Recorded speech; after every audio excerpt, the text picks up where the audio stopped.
I think Mickey 17 is the exact movie that the film industry has needed. I saw this movie over the weekend, which was not by choice. I usually tend to wait until like the last second to see a movie in theaters because I love going to the theater and watching it that way, but I tend to be cursed with experiencing the loudest, most annoying crowd. So I like to go when there's like a good chance of there being barely anyone there. But with Mickey 17, they forced my hand. Only a couple weeks after the movie came out, it was announced that it was going to be leaving theaters and going to streaming, and I was not going to miss this one. I am a huge Bong head. Ever since I saw his film Memories of Murder in like high school, I think, and obviously Parasite is huge film. Even Snowpiercer, which I know a lot of people don't really like, I was a fan of it. I've always liked the way he tackles societal issues and capitalist-related messaging. Okja too, man. I love Okja. If you're gonna tell, he has some beef with capitalism. So his latest film came out after being delayed for like over a year at this point, and I had gone into it without really seeing anything. I had heard about it, heard about the concept, and I had seen just like a short ad for it. So I knew the basics, that it was Robert Pattinson and that he was getting cloned. So I think most people, you hear that concept,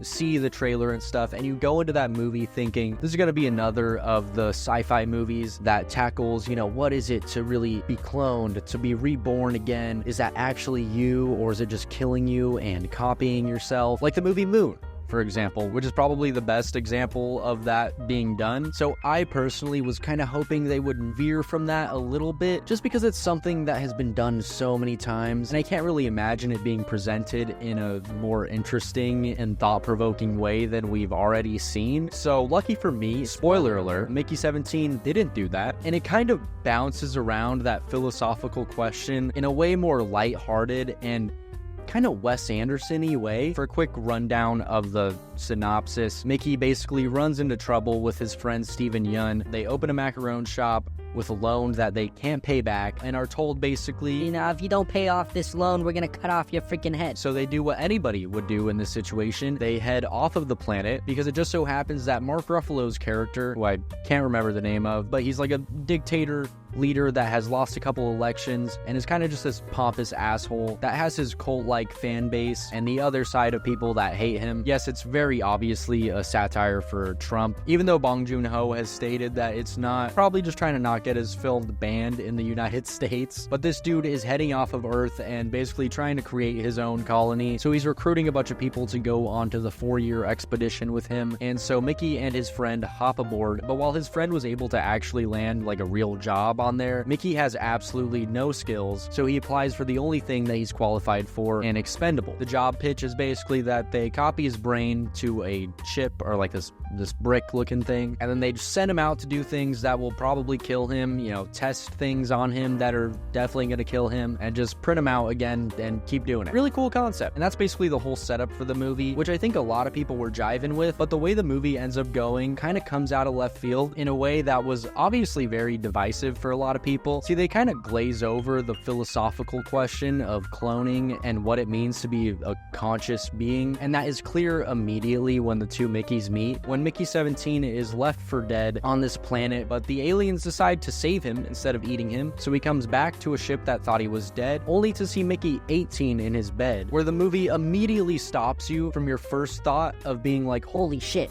So he's not the same person. These are new people each time. So basically explaining that's well known in this world. Mickey definitely knew in the back of his mind that he was not the same person, but as far as his stream of consciousness, it being like a solid line of him dying and coming back has made him feel like he's the same person. But now that he's seeing another Mickey with his own eyes and knows that there's a newer version of him, he essentially feels like he's not coming back now. It's Mickey 18 that will live on to be Mickey 19, while the whole time it was new Mickeys, but it's just the way he feels, you know? And the movie goes on, and I'm not gonna totally glaze it. There are some parts that really kind of puzzled me, like the whole drug subplot that was just kind of there, and then the weird, like, almost threesome with the Mickeys. I was uncomfortable. Definitely some out-of-pocket moments in this movie, to the point where I genuinely did not know where it was going, which is also why I had such a good time with this film. We're so used to the predictable and generic structure and writing of a lot of modern movies that I've come to really appreciate when I'm watching something and